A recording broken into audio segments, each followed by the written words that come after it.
नमस्कार, बक्षीस किचनमध्ये तुम्हा सगळ्यांचं स्वागत आहे।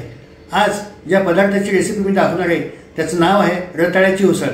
आता त्यासाठी लागणारे जे साहित्य आहे ते आपण बघूयात। हे मी रताळे घेतले आहेत अर्धा किलो, साखर घेतली आहे, लिंबाचा रस घेतला आहे, मिरची आणि अद्रकाचा कीस घेतलेला आहे, जिरे घेतले, दाण्याचं कूट घेतलं, तूप घेतलं आणि शेंदी मीठ घेतलं। एवढे सगळे पदार्थ आपल्याला लागणार आहेत। आता या रताळ्याचं जे आहे आपण या कटरच्या साहाय्याने छानपैकी साल काढून घ्यायचं आणि साल काढून झालं की या मोठ्या किसणीने हा सगळे रताळे किसून घ्यायचे।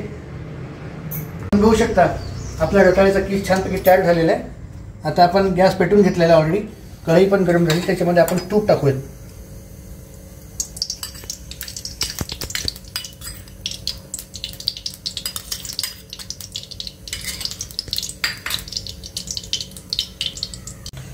आता आपण या तुपामध्ये जे आहे ते जिरे घालूयात। सगळ्यात पहिले जिरे घालून मला अद्रक आणि हिरवी मिरची टाकूयात। पावर लहान केली आहे।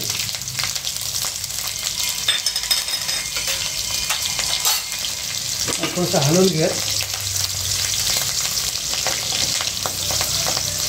आता याच्यामध्ये आपण हा कीस टाकूयात।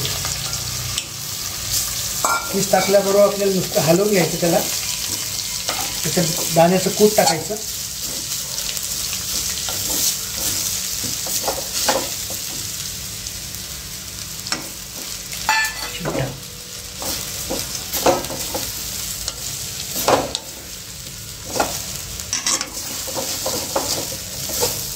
मंद आचेवरतीच होऊ द्यायचं असतं।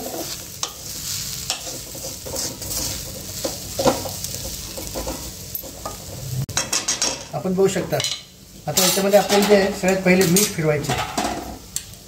शेंदी मीठ घेतले उपासाचं खास, चवीनुसार मीठ टाकायचं। थोडंसं लिंबाचा रस फिरवायचा आंबूसपणा यासाठी, आणि चवीपुरती आपल्याला याच्यामध्ये साखर टाकायची। एक फक्त 5 मिनिटं याच्यावर वाफ येऊ द्यायची की लगेच आपली रताळ्याची उसळ तयार होते।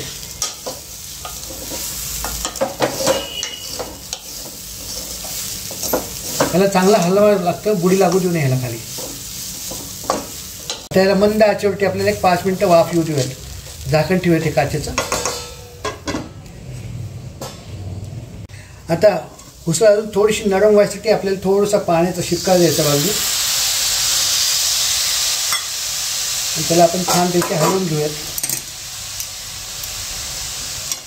म्हणजे उसळ अजून थोडी चांगली नरम होते आणि चव पण छान लागते।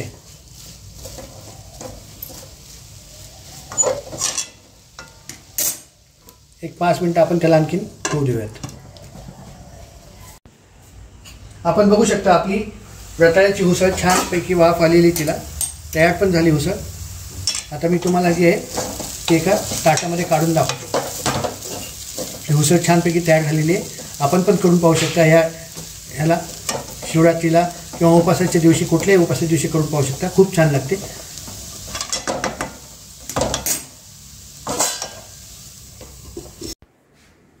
आपण बघू शकता आपली रताळ्याची उसळ छानपैकी तयार झालेली आहे। आपण आता रताळ्याचं उसळीचं जे ताट आहे ते दाखवतो। हे रताळ्याची उसळ घेतलेली आहे, केळ्याचे काप घेतलेत, अंगूर घेतले, शेंदी मीठ घेतले, छानपैकी लोणचं तयार केलं होतं, लिंबू, अद्रक आणि हिरवी मिरचीचं, आणि हे साबुदाण्याचे पापड आहेत, दही घेतले। एवढी सगळी छानपैकी डिश तयार आहे। अतिशय सोपी डिश आहे, आपण पण करून पाहू शकता। येणाऱ्या शिवरात्रीच्या आपल्याला सगळ्यांना खूप खूप शुभेच्छा। माझा का व्हिडिओ, रेसिपीचा व्हिडिओ तुम्हाला आवडला असेल, रेसिपी आवडली असेल, जरूर लाईक करा, शेअर करा, आणि जर का आतापर्यंत आपण माझ्या चॅनलला सामील झाला असेल जरूर सामील व्हा आणि माझ्या चॅनलला सबस्क्राईब करा। धन्यवाद।